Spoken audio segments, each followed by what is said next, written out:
بسم اللہ الرحمن الرحیم نحمدہ ونصلی ونسلم علی رسولہ الکریم اما بعد۔ لیلۃ القدر کی رات ایک بڑی فضیلت والی رات ہے۔ اس رات میں اللہ رب العالمین کی طرف سے فرشتے اترتے ہیں اور خود جبرائیل امین بھی اترتے ہیں،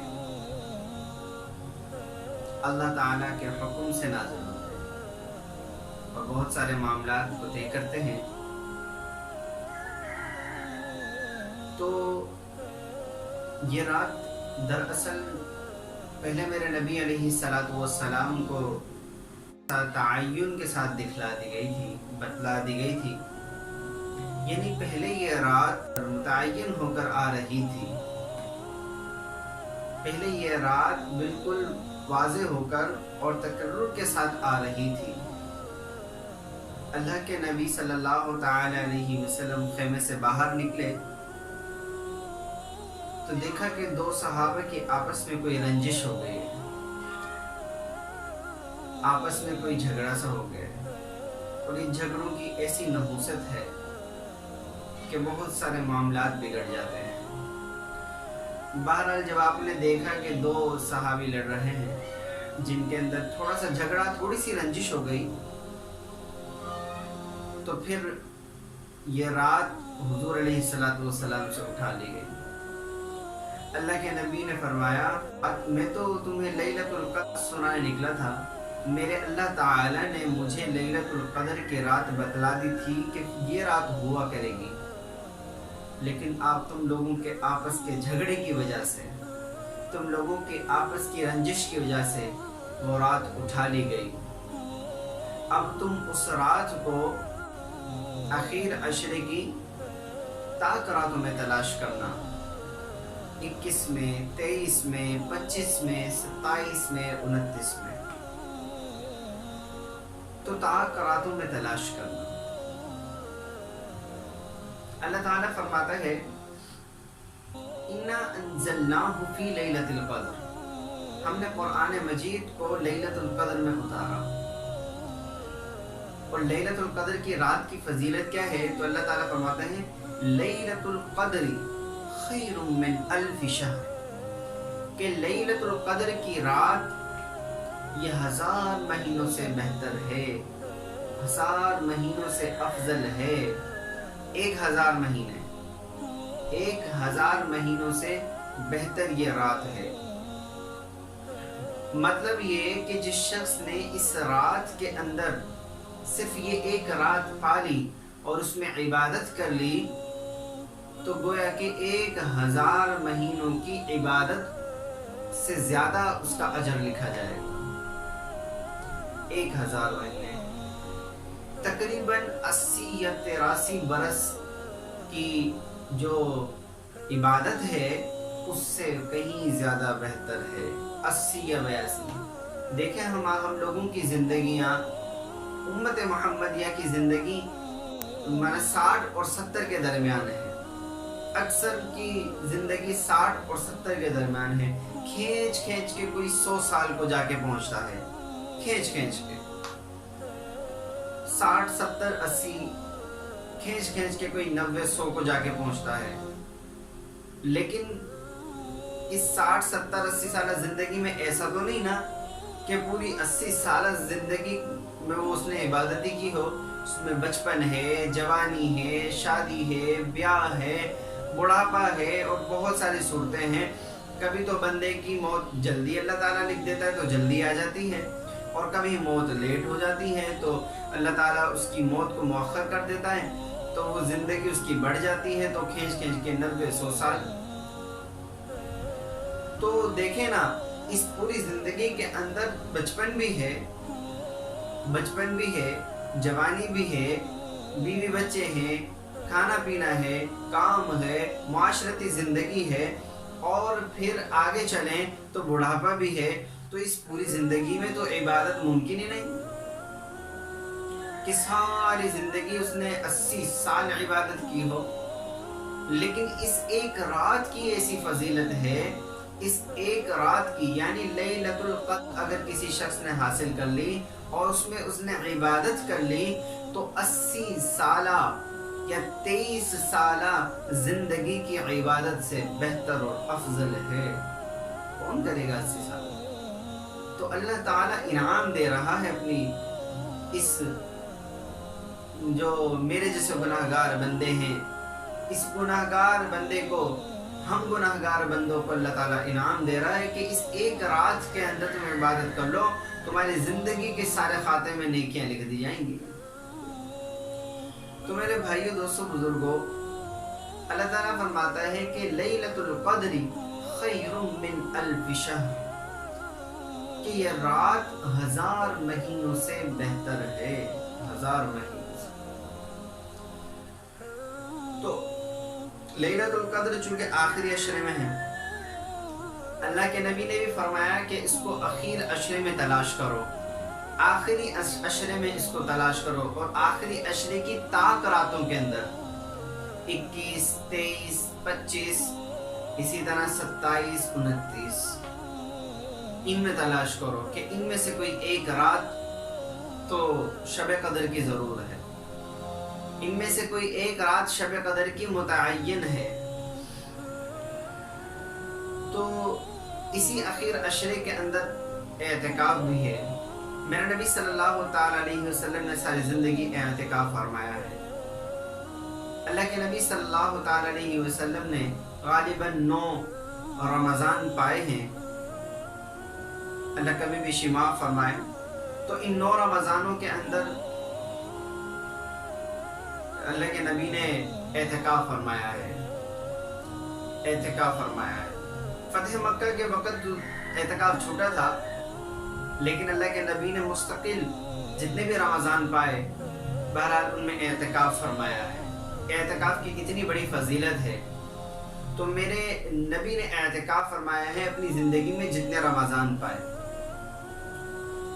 اور اس اخیر عشرے میں ہی اعتکاف ہے، اور اس اخیر عشرے میں ہی قرآن مجید کی تکمیل ہوئی۔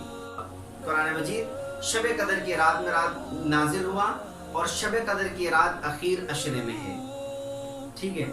اعتکاف بھی اخیر عشرے میں اللہ کے نبی نے فرمایا، اور قرآن مجید کے جو نزول ہے وہ بھی شب قدر کی رات میں ہے، اور شب قدر کی رات اخیر عشرے میں ہے۔ تو قرآن کو اعتکاف کے ساتھ ایک گہرا سا تعلق ہو گیا۔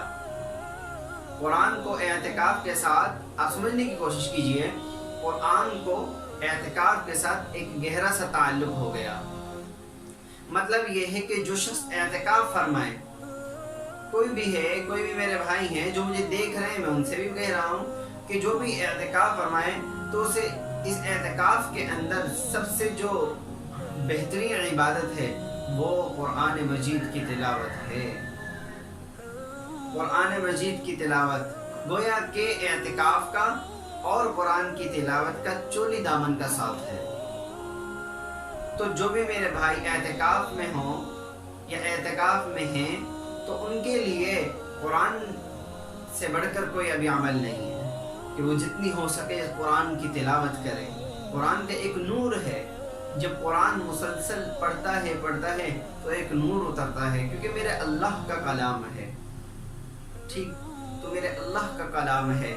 جب میرے اللہ کا کلام اعتکاف کے دنوں میں پڑھے گا، عام دنوں میں پڑھنے کا بھی ایک نور ہے، لیکن اعتکاف کو ایک خاص فضیلت حاصل ہے اخیر عشرے میں، اور اس اعتکاف کے اندر اگر قرآن مجید کی تلاوت کریں تو سونے پر سہاگا ہے، سونے پر سہاگا ہے۔ تو جو اعتکاف میں بیٹھنے والے ہیں وہ قرآن مجید کی تلاوت کریں، جتنا ہو سکے پڑھیں، جتنا ہو سکے پڑھیں، کیونکہ اس سے بڑا کوئی عمل فی الحال نہیں۔ جتنا ہو سکے اعتکاف کے اندر قرآن پڑھیں۔ تو یہ اعتکاف کی برکت، اور پھر قرآن مجید کی برکت، اور پھر لیلۃ القدر کی برکت، تینوں ایک ساتھ تحفتاً اس امت کے لیے جمع ہو گئے، اس امت کے لیے جمع ہو گئے۔ اللہ تعالیٰ نے اس رمضان میں، بلکہ رمضان میں اللہ تعالیٰ اپنی بخشش کے دریاؤں کو بہا دیتا ہے، اپنی مغفرت کے دریاؤں کو بہا دیتا ہے۔ اب یہ اخیر عشرہ ہے، جہنم سے خلاصی کا عشرہ ہے۔ اس میں اللہ تعالیٰ ہر ایک کو خلاصی عطا فرماتے ہیں، روزہ رکھنے والے مرد کو بھی، روزہ رکھنے والی عورت کو بھی آخری اس کے اندر خلاصی عطا فرماتے ہیں۔ اس اخیر عشرے میں اللہ تعالیٰ خلاصی دیتے ہیں اور اپنے بندوں کو، اور پھر سحر کے اندر، افطار کے اندر اللہ تعالیٰ اپنے بندوں کو بخش رہے۔ کتنے بندوں کو، تعداد فی الحال میرے ذہن میں نہیں، کتنے بندوں کو اللہ تعالیٰ جہنم سے نکال کر جنت میں داخل کر رہا ہے۔